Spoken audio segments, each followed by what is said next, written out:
on rencontre trois groupes ethniques nettement distincts. Les Batutsi, la race dominante, sont venus du nord, menant leurs troupeaux à la recherche de pâturage. Ce peuple de pasteurs s'adonne exclusivement à l'élevage et professe pour tout autre travail un mépris absolu. Les hommes se distinguent par leur haute stature, la finesse des attaches et leur fière démarche.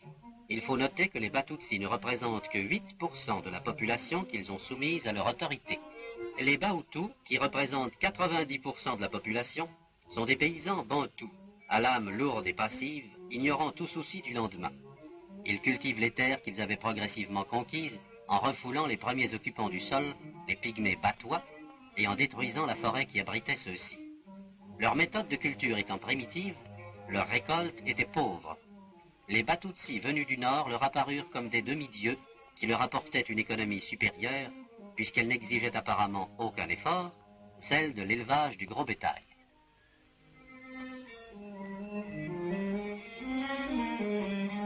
Quant aux Batois pygmoïdes, ils vivaient dans la forêt en petits groupes familiaux, pratiquant la chasse et cueillant les fruits sauvages.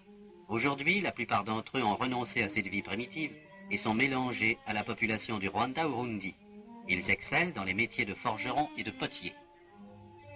Le commentaire de ce film, produit par l'administration belge, témoigne de la catégorisation de la population burundaise dans les années 50.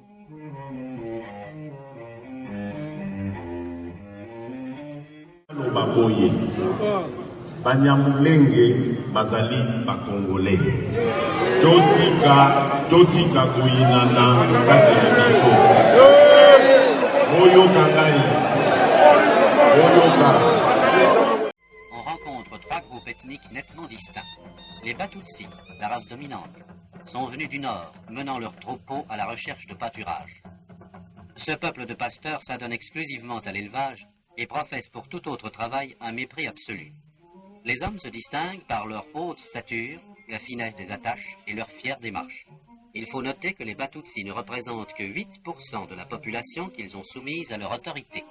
Les Bahutus, qui représentent 90% de la population, sont des paysans bantous, à l'âme lourde et passive, ignorant tout souci du lendemain. Ils cultivent les terres qu'ils avaient progressivement conquises en refoulant les premiers occupants du sol, les pygmées batois, et en détruisant la forêt qui abritait ceux-ci. Leur méthode de culture étant primitive, leur récolte était pauvre. Les Batutsi venus du nord leur apparurent comme des demi-dieux qui leur apportaient une économie supérieure, puisqu'elle n'exigeait apparemment aucun effort, celle de l'élevage du gros bétail.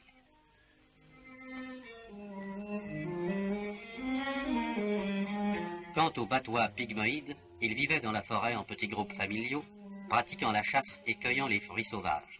Aujourd'hui, la plupart d'entre eux ont renoncé à cette vie primitive et sont mélangés à la population du Rwanda-Urundi. Ils excellent dans les métiers de forgeron et de potier. Le commentaire de ce film, produit par l'administration belge, témoigne de la catégorisation de la population burundaise dans les années 50.